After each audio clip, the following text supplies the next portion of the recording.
Master Tech. Master Tech. Desk!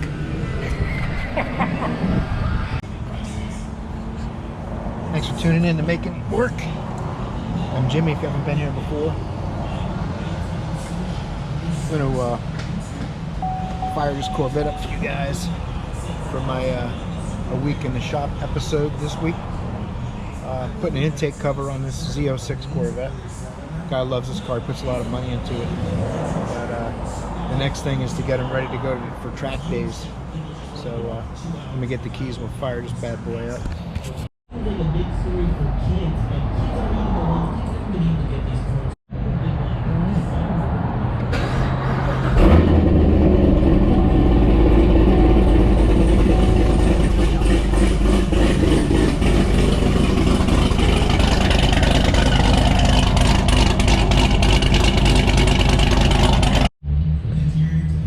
Comes in this way, comes out into the chamber and goes through here, and this is a pressure relief. Oh, okay. Like when you let off the gas, if it's under boost, things go out the wrong way. Old, no power, new, horsepower.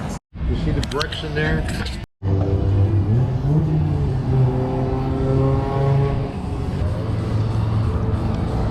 $89 inch-pounds. Oof. Rips the paint off. That sucks. It's disappointing that the paint peels up when you torque the bolt. So anyway, I guess you can cancel if he's out drinking. Time for a rear main seal. Rear cam plate. Cam sensor at the top. Those will also leak. Rear main seal. Oil pan and gasket. What you have to watch for on these is the cam sensor comes down into the housing here and that O-ring leaks, or the cam sensor itself will leak oil into the connector. So while you're in here on the trucks, it clears the manifold. You can pull the cam sensor out and replace the sensor, or at least the O-ring on the bottom while you have it apart. And obviously you get the whole housing and seal from GM ready to bolt on complete. Makes for a cleaner finished job. Time for the cruise transmission.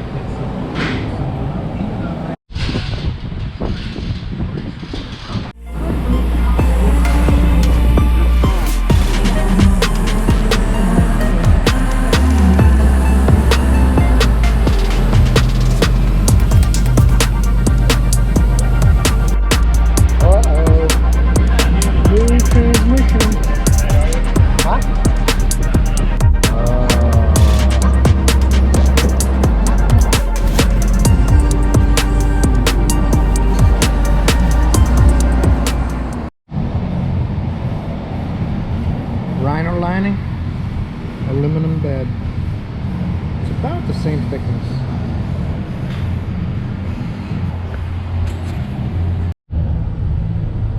Uh-oh. Moisture contamination on the airbag module. I need to do that. You got it working. I'm gonna take a picture with your too, Jimmy. Little file. Once the wires are cut, the CAN system wakes back up. That's Chevy Silverado. Tune them up. Pearl change.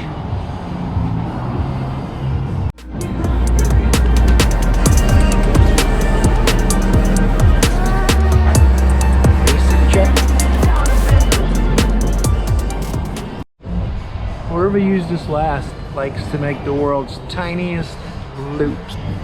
What's the fascination with that? Let's see what it takes to get it unwrapped.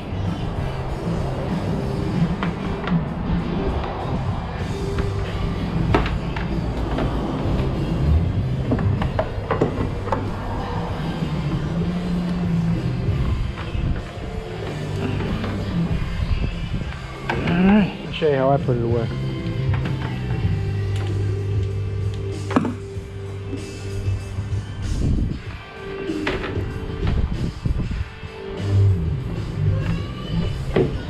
I don't know.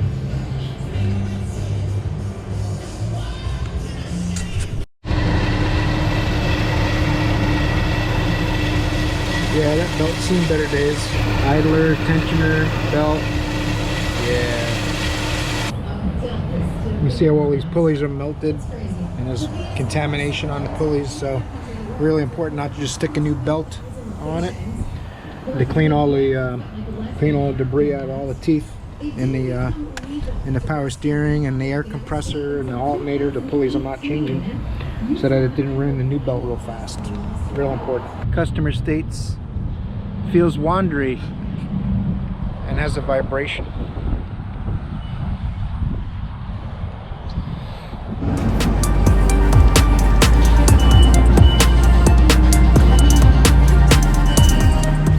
Customer's gladiator. You could pronounce that as G-ladiator or glad he ate her. Customer complaint is, ever since I went off-roading, my electric running board doesn't work. So I notice it's bent in here where they bottomed it out. A little pry bar action. Ta-da! Today's tip, don't put electric running boards on your vehicle if you go hardcore off-roading.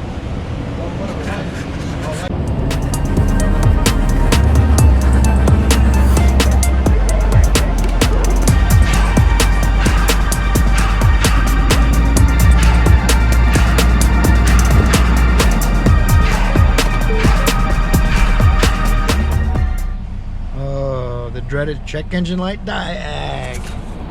Alright, the P1450 on this 2018 Focus. After I activated the purge valve with the scan tool, pulled the purge valve off again, and it's leaking vacuum after activating it and turning it back off. So I unplugged the purge valve, and you can see where the fuel tank pressure is at 0.01, where it was minus 0.07 before. So it's just leaking a little bit of vacuum into the purge system, pulling the fuel tank down. So when the computer turned on the purge valve, it didn't see a difference. So it said can't bleed up fuel tank. That's actually an indication that the purge valve is sticking open intermittently, not letting it release the vacuum, which is the term bleed up vacuum. I'm going to give the customer an estimate on a purge valve, and this one will be fixed. Purge valve. Time for some strips.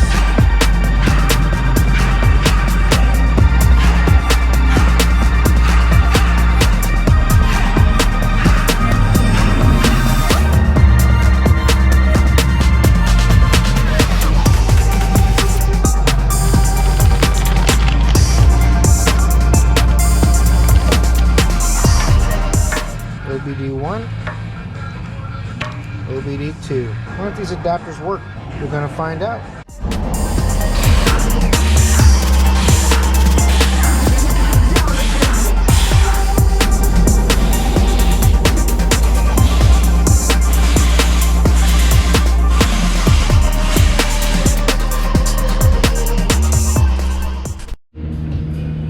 Does that say Primacy Torres?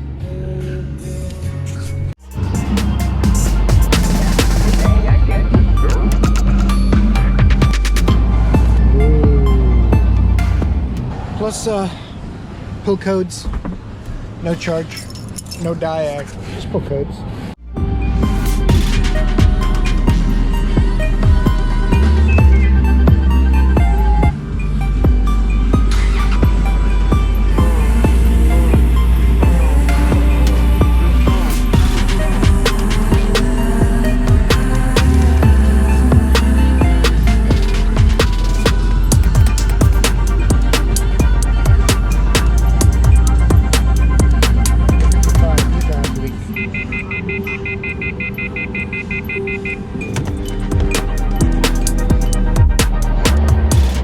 Uh-oh, that don't look good. What the heck? I don't think it's supposed to be like that. Pieces of the valve, rocker arms. That is no bueno. But luckily, getting a fresh Jasper.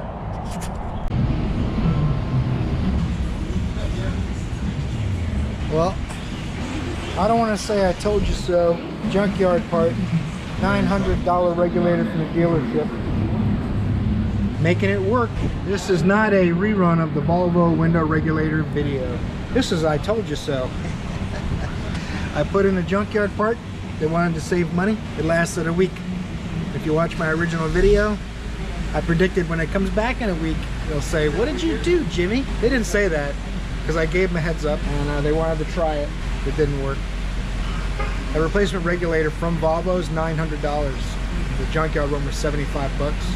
So we basically wasted $75. I mean, it's a pretty creative invention if you think about it. The rear view mirror has to come off. The entire door gets gutted. You have to adjust the glass on the bottom, the left and right. There are shims to adjust the mirror, and there are shims to adjust the glass on the track inside the door. You can't make this stuff up. It has to be on purpose. If you guys are gonna do one of these, have fun. Thanks for watching the video. I'll see you in the next one. Hopefully it'll be a little more positive. I am making money on this though, so it's not all bad. See you guys.